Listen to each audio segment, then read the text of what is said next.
High, আমি Monir Hossain, ACCA member. আপনাদেরকে সবাইকে স্বাগত জানাচ্ছি basic to intermediate Excel training এ।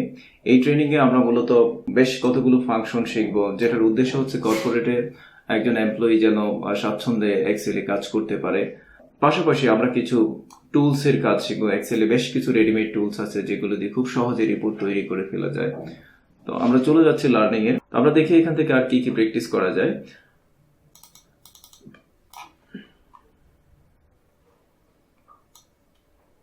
আমার ডান পাশে আমি এই প্র্যাকটিস গুলোর একটা সামারি আগেই করে রেখেছিলাম, যেখান থেকে আমরা টোটাল সেল বের করব, এভারেজ সেল বের করব, নাম্বার অফ সেল বের করব, ম্যাক্সিমাম সেল বের করব।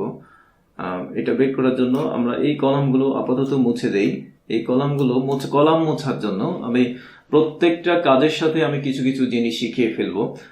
রাদার একসাথে এটা কিভাবে ওটা না করে বরং আমরা কাজের সাথে মিলিয়ে এই টুলস গুলো বা আমাদের কাজগুলো শিখবো। এখানে আমার এই কলামগুলো মুছে ফেলা দরকার, তাহলে আমি এই কলামগুলো সিলেক্ট করব। এইভাবে মাউস দিয়ে ঠিক কলামে ক্লিক করে ডানে টানবো, সিলেক্ট করলাম। এবার আমি হোম মেনুতে যে ডিলিট বাটন আছে, ডিলিট বাটনে ক্লিক করলাম, তাহলে কলামগুলো মুছে চলে গেল এবং লেখাগুলো আমার বামে চলে আসলো।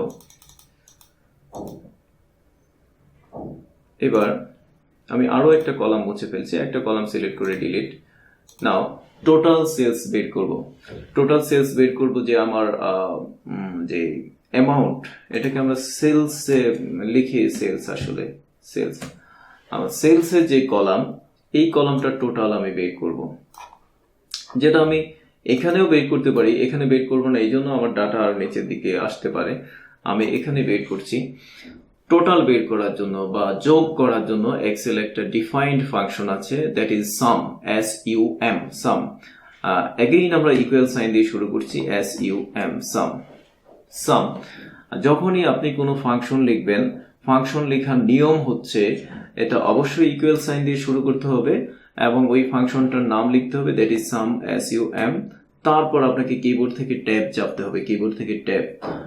ট্যাব চাপলে সুবিধাটা হচ্ছে একটা ফাংশনের মধ্যে বা একটা ফাংশন লিখতে হলে ব্র্যাকেট দিয়ে ফাংশনটা পরপরই ব্র্যাকেট দিতে হয়। ইকুয়াল ফাংশনের নাম, then bracket, first bracket, that is first bracket. Then ওই ফাংশনের যে আর্গুমেন্ট আছে ভিতরে কিছু লিখতে হয়, কি কি ইনপুট দিতে হয় সেইটা লিঙ্কটা দিতে হয় বা লিখে দিতে হয়। তো সেই ব্র্যাকেটটা অটোমেটিক্যালি পাওয়ার জন্য আপনি ট্যাব চাপতে পারেন। যে সামটাইমস আমরা শিখবো ফাংশনের নামটাও পুরো লিখতে হয় না, ট্যাব আমাদেরকে হেল্প করে। তো একটু খেয়াল করে দেখেন, আমি আবার দেখাচ্ছি, সাম, SUM, সাম। সাম লিখে আমি ট্যাব দিয়ে দিলাম। এবার আমার কাছে যাচ্ছে নাম্বার 1। প্রত্যেকটা ফাংশন যখন লিখবেন তার নিচে দিয়ে যে হেল্পিং মেনুটা আছে সেটা দিকে আমাদের খেয়াল করতে হবে, কারণ এই হেল্পিং মেনুতেই বলে দিচ্ছে যে আপনাকে কি কি দিতে হবে। আমাকে নাম্বারগুলো দিতে হবে। It is asking for number 1, number 2, like that. তো নাম্বার 1 হিসেবে আমি এখানে নাম্বার 1, নাম্বার 2 এইভাবে আলাদা আলাদা না দিয়ে, যেটা এইভাবে দেয়া যায়, আসলে আমরা শিখছি যেহেতু শিখে নেই। নাম্বার 1 সেলস, দেন হচ্ছে দেখেন আমার হেল্পিং মেনুতে একটা কমা আছে, কমা নাম্বার 2, কমা নাম্বার 3, কমা নাম্বার। এইভাবে যদি বিচ্ছিন্ন ভাবে আমি কিছু যোগ করতে চাই তাহলে এভাবে করা যায়।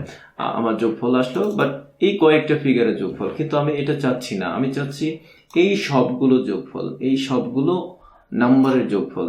সেই ক্ষেত্রে আমাকে সাম লিখতে হবে, সাম লিখে এই সবগুলো আমি মাউস দিয়ে ধরে টেনে দিচ্ছি, মাউস দিয়ে ধরে টেনে দিয়ে তারপর আমার ব্র্যাকেটটা ক্লোজ করে দিচ্ছি। যদিও একটা সিঙ্গেল ব্র্যাকেট এক্সেলে ক্লোজ না করলেও চলে, তবুও আমি করে দিচ্ছি, এন্টার। এখন এটা যোগফল আমার বের হয়ে গেল, টোটালটা। এটাকে এবার যদি আমরা একটু ইন ডিটেইলে করি বা একটু বুঝে করার চেষ্টা করি, সাম, আমার প্রথম নাম্বারটা হচ্ছে H4, আমি এখানে দিচ্ছি H4। আপনি কিবোর্ড থেকে যখন H4 দেবেন তখন ওই সেলটা দেখেন সিলেক্ট হয়ে গেছে, এই রেফারেন্সটা সিলেক্ট হয়ে গেছে। দেন কিবোর্ড থেকে কোলন চাপবেন, কোলন, নট সেমিকোলন, কোলন। তারপর লাস্টের সেলটা হচ্ছে আমার সর্বশেষ নাম্বারটা হচ্ছে H14 এবং ব্র্যাকেট ক্লোজ। এইভাবে আপনি যদি মাউস দিয়ে না দিতে চান তাহলে কিবোর্ডের প্রথম নাম্বারটা কিবোর্ড দিয়ে ওই নাম্বারের রেফারেন্সটা কোলন, একদম শেষের নাম্বারের রেফারেন্সটা, এবার এন্টার প্রেস করে দেন। তাহলে টোটালটা বের হয়ে গেল। তো বন্ধুরা, আজ এ পর্যন্তই। এক্সেলের পরবর্তী ক্লাসের আমন্ত্রণ জানিয়ে আমি আজকে এখানেই শেষ করছি। বিদায়, আল্লাহ হাফেজ।